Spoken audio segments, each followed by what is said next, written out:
In 1844, in a small town near Karlsruhe, Germany, a boy was born. His father was a locomotive driver, one of the men who helped build the railways that were changing the world at the time. When the boy was 2 years old, his father contracted pneumonia from the open cab of a steam engine and died. He was 2 years old, no father, near poverty, a mother who had almost nothing, and that boy grew up to build the machine that changed the world more completely than his father's railways ever did. His name was Carl Benz, and this is the story most people have never actually heard. Not just the story of how the car was invented, but the story of the woman who made sure anyone ever found out about it. Carl's mother was determined. Despite having almost no money, she pushed her son into education. At the age of 9, he was studying science. At 15, he passed the entrance exam for the Karlsruhe Polytechnic, the same kind of engineering school his father might have attended if he had lived. While riding his bicycle to and from university, Carl began dreaming. What if you didn't need to pedal? What if the machine moved itself? That question consumed him for the next 20 years. He graduated as a mechanical engineer at 19, moved from company to company and fit into none of them. Started his own business, failed, started another, struggled. The ideas kept coming, but the money never did. And then he met Bertha. Bertha Ringer came from a wealthy family. She was intelligent, independent, and completely uninterested in the role that 1840s Germany had planned for women. When Carl told her about his dream, a horseless carriage powered by an engine that could carry people wherever they wanted to go, she did not laugh at him. She believed him. And then she did something remarkable. Before they were even married, she took a portion of her dowry, the money her family had given her as a bride's financial security, and invested it in Carl's failing business to keep it alive. Here is the part that should make you stop. Under German law at the time, once a woman married, she lost her legal right to act as an investor or to be named on a patent. So Bertha invested before the wedding because she knew that the moment she became Carl's wife, the law would erase her from the business she had just saved. She funded it. She could not own it. She made it possible. She would not get credit. And she did it anyway. Carl spent the next decade building the machine he had dreamed about, not modifying an existing carriage, not adding an engine to a cart, designing an entirely new vehicle from scratch. With the engine as the starting point, he invented the spark plug, the carburetor, the throttle system, the clutch, a water cooling system for the engine, an ignition system, every major component of what would become the internal combustion automobile. Carl Benz either invented it or adapted it from nothing. In December 1885, the Benz patent motor wagon was complete. 3-wire wheels borrowed from bicycle technology. A single-cylinder, 4-stroke gasoline engine mounted at the rear. 0.75 horsepower. A top speed of 16 kilometers per hour. For context, a healthy horse averages about 15 kilometers per hour. This machine was slower than a horse, noisier than a horse, more expensive than a horse, and significantly less reliable than a horse. In January 1886, Carl filed his patent, number 37,435, the world's first automobile patent.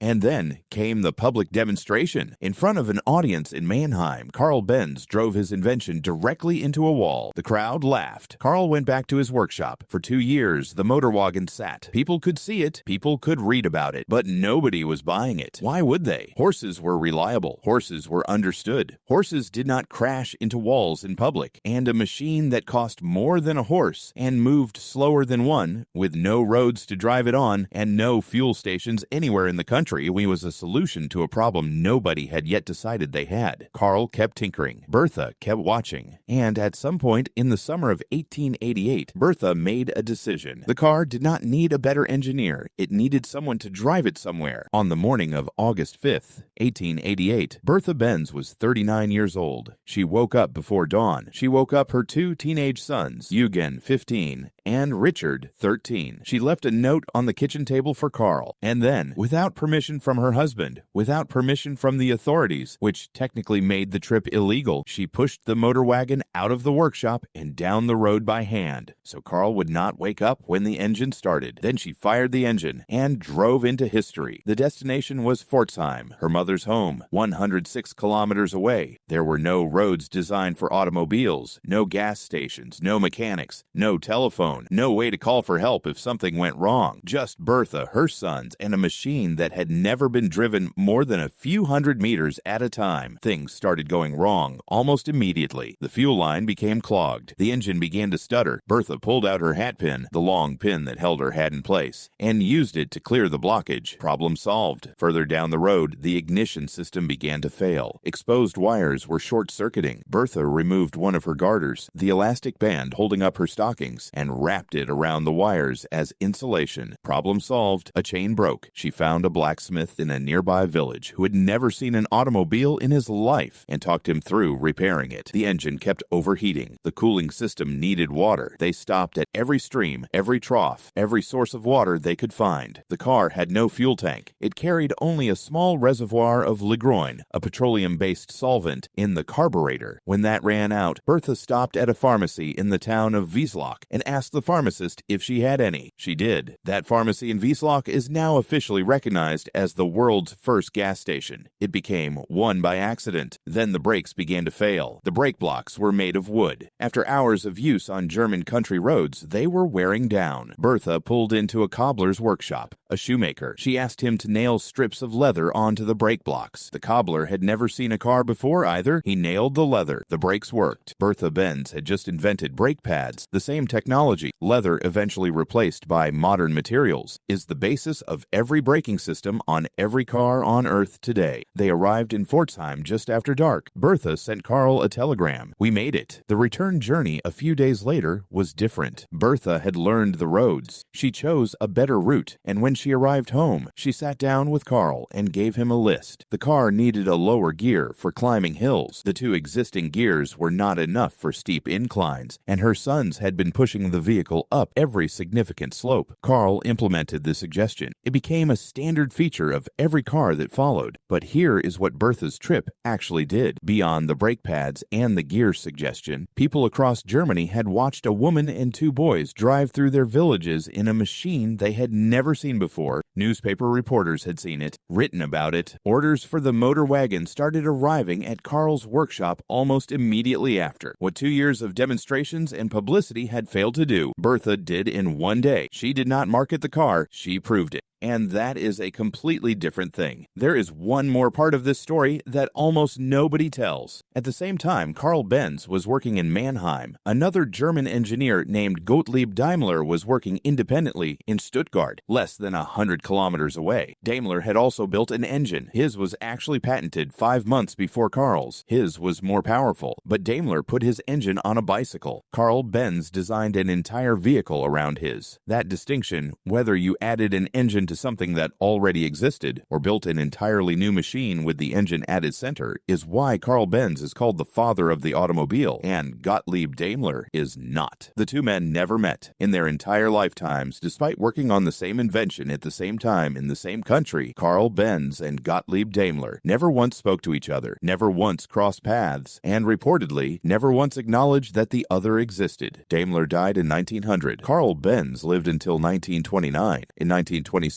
26 years after Daimler's death, their two companies merged, Daimler-Benz. The name on the car came from neither of them. It came from a girl. Daimler's best customer was an Austrian businessman named Emil Jelinek. He bought Daimler's cars in bulk and raced them across Europe. He had one condition for his largest order. The car had to be named after his daughter. Her name was Mercedes. Carl Benz lived to see everything his machine became, from a three-wheeled contraption that crashed into a wall in Mannheim to an industry that employed hundreds of thousands of people, that built roads, that reshaped cities, that changed how every human being on Earth moved through the world. He was 84 years old when he died. Bertha outlived him by 15 years. She died in 1944, aged 94. In 2016, 128 years after her road trip, Bertha Benz was inducted into the Automotive Hall of Fame. She and Carl became the first married couple ever to receive the honors honor together on her patent. Her name was never added. German law in 1886 did not allow it, and so the woman who funded the company field-tested the vehicle, invented brake pads, proved to the world that the automobile actually worked, and generated the first sales that kept the business alive. Officially invented nothing. Here is what I want you to think about. Every car you have ever been in, every road trip, every commute, every time someone drove you somewhere when you were a child and you fell asleep in the back seat. All of it traces back to one morning in August 1888. A woman who woke up before dawn pushed a three-wheeled machine out of a workshop so her husband would not hear the engine start and drove into a world that had never seen anything like her before. She did not know if it was going to work. She went anyway.